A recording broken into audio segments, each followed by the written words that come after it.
Well, good morning from just outside Todd Inlet. It's another cloudy day. Bit drizzly this morning, but we're out for a little dinghy ride. Checked out Butchart Bay to see where we can tie up. And apparently there's a booth just up the dock to pay and get in. And other than that, nothing too exciting. Last night we just hung out, downpoured. So it was an inside evening.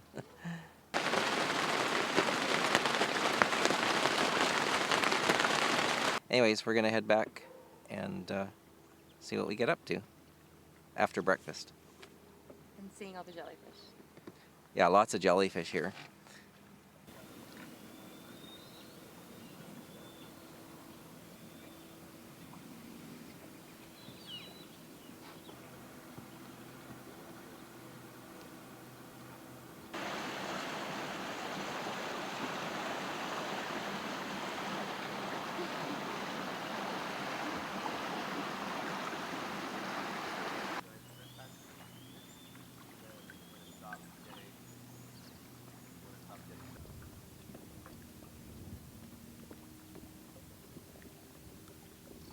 Well, we've come to shore and the rain's holding off, so we thought we might do a little walk. We'll see how far it is to town, which would be Brentwood Bay.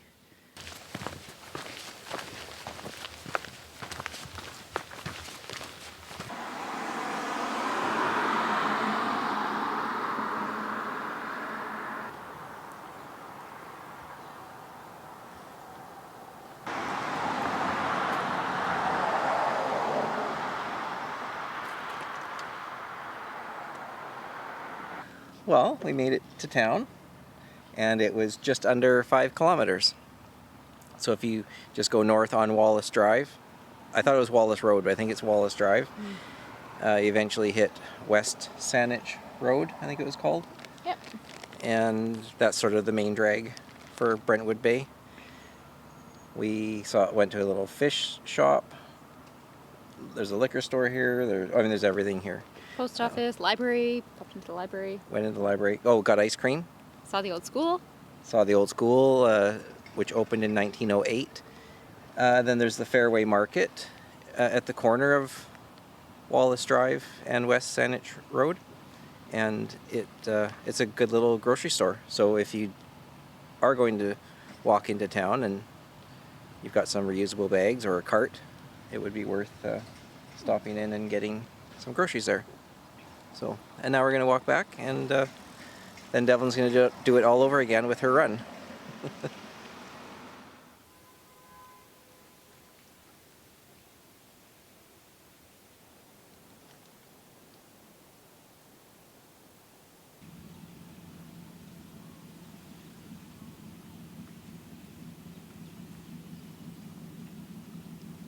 Well, we made it back to the boat, and the total distance was almost 9.2 kilometers to get into town and back.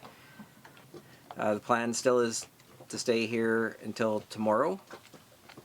Well, actually, past tomorrow, because tomorrow we're going to go to Butchart Gardens and check that out. Should be a nicer day than today, although the sun has been trying to come out. And yeah, I probably won't check in again until tomorrow when we're on our way to the gardens.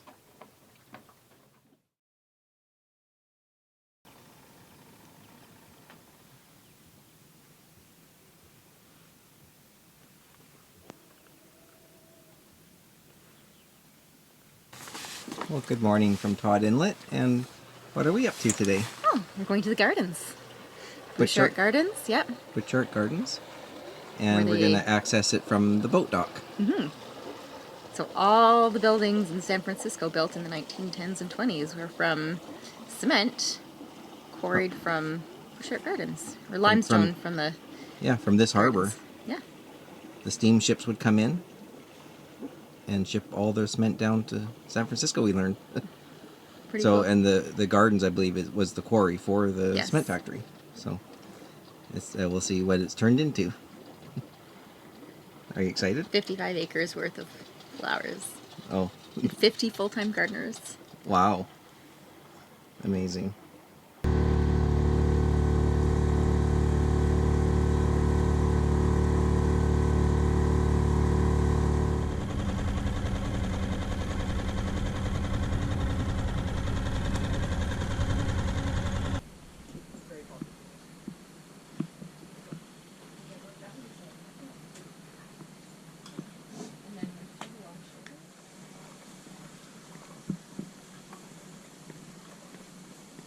Well, we made it into the gardens, and super easy. You just tie up at the dock, and you walk up the ramp, and there's the booth is right there. I think after 5, You have to call someone. you have to call someone, or they monitor it. But like 9 to 5, there's someone there, and he told us that yesterday there were 17 dinghies tied up at the dock. So it is a well-used access point, which was surprising. Single entry fee for an adult is $41.50, I think. But you can buy a 12-month season pass for $80. So you only have to come twice, and you've already paid for it if you live in the area.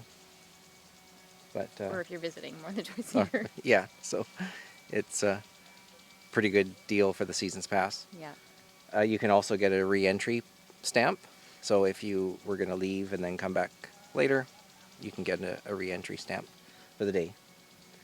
So yeah, and already even this little path from the dock up to the gardens is really nice.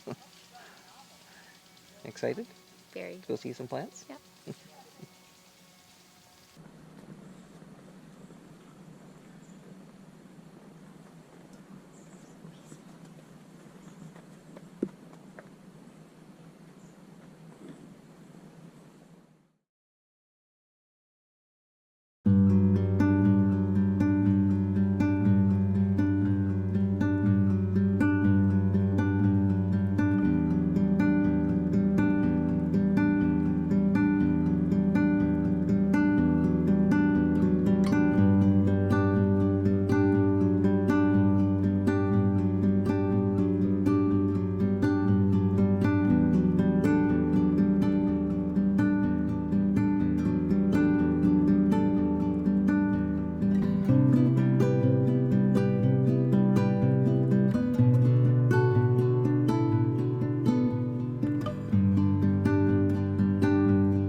Well, we made it back to the boat, and why don't you tell us about the day?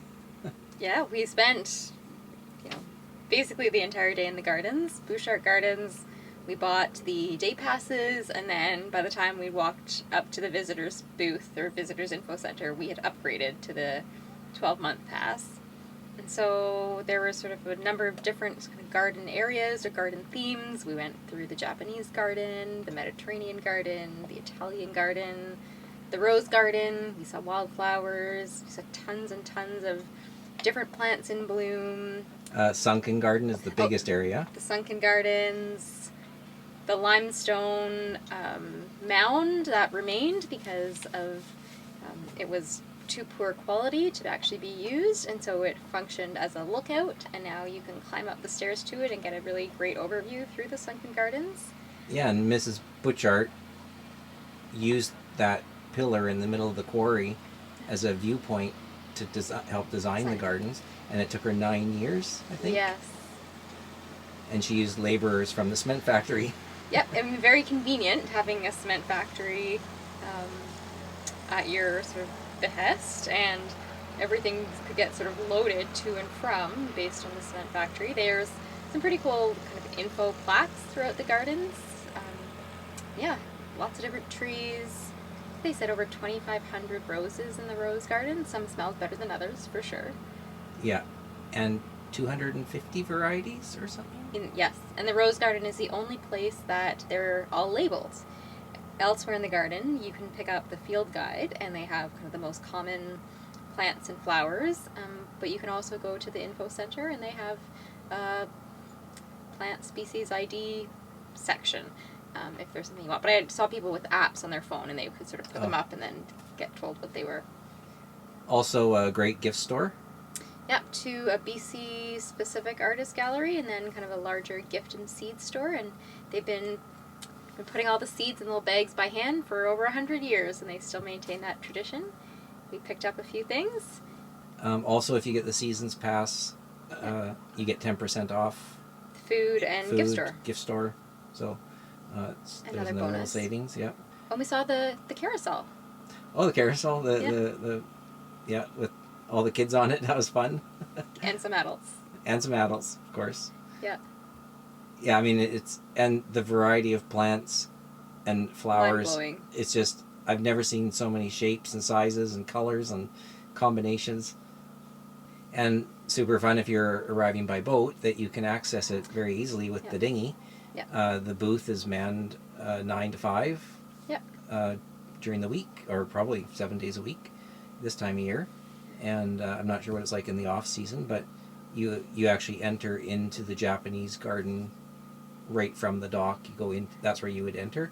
Normally you would be entering up by the gift store and the information center and all that, but so you bypass everyone in the parking lot when you come through the dinghy dock.